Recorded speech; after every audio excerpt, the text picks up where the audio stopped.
Honorable Minister for Agriculture, Consumer Affairs, Food and Public Distribution, Honorable Shri Sharad Pawar ji, ladies and gentlemen. I'll be very brief.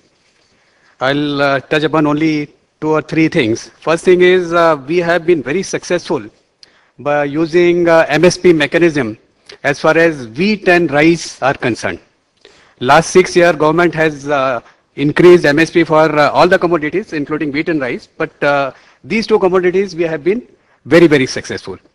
However, though the prices of MSP of pulses have also been increased, but there somehow we have not been able to bring down the prices or improve the availability. According to me, which have been briefly discussed with by some of the speakers before me, the reason is that we don't really have a very credible procurement machinery. Farmers are producing, there are of course other problems which I don't want to get into, like farmers are using only marginal lands. There are other technological problems also, our productivity is very low, that I am not really getting into. But whatever they are producing, they are not really getting the MSP also. And for that, the main reason is that there are main central agency for procurement is NAFED.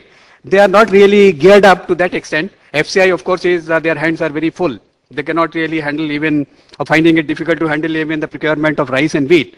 So this year, government has authorized 2 more agencies, that is NCCF and Central Warehousing Corporation, but they also have to gear up on a very large scale. And I think state governments also, where the pulses are produced, they also have to share in this responsibility. And if we are able to do that in the short term, that is the only remedy whereby we can improve the availability of pulses in this country. In the long term, we have to look into the whole marketing and supply chain management in the country, and integration of spot and futures market. One of you was mentioning about futures, referring to future as SATA.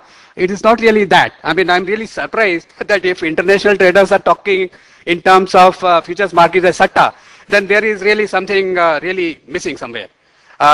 Futures market are really very, very important for importers. In fact, I would say for importers and exporters, they are really very important. If they are being called SATA, then really something is wrong somewhere.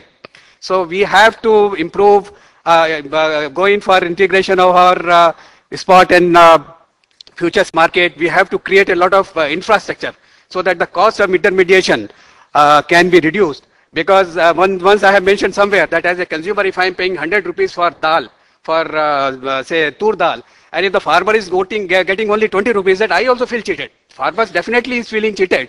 That if something is being sold for 100 rupees, he is getting only 20 rupees. I as a consumer also feel cheated. I am paying 100 rupees, where is this 80 rupees going? So there is definitely a need to reduce this cost of intermediation, and that can be done in the long term only by improving our infrastructure, marketing infrastructure, and some steps, as was briefly mentioned by Mr. Sinha, have been created. This warehousing development and regulatory authority has been created. A lot of work has still to be done. But short term, improving our procurement, long term, improving our supply chain and markets, these are the way forward. And I'm sure all of you are very eagerly waiting to hear our minister. So I'll not come between you and him. Thank you very much.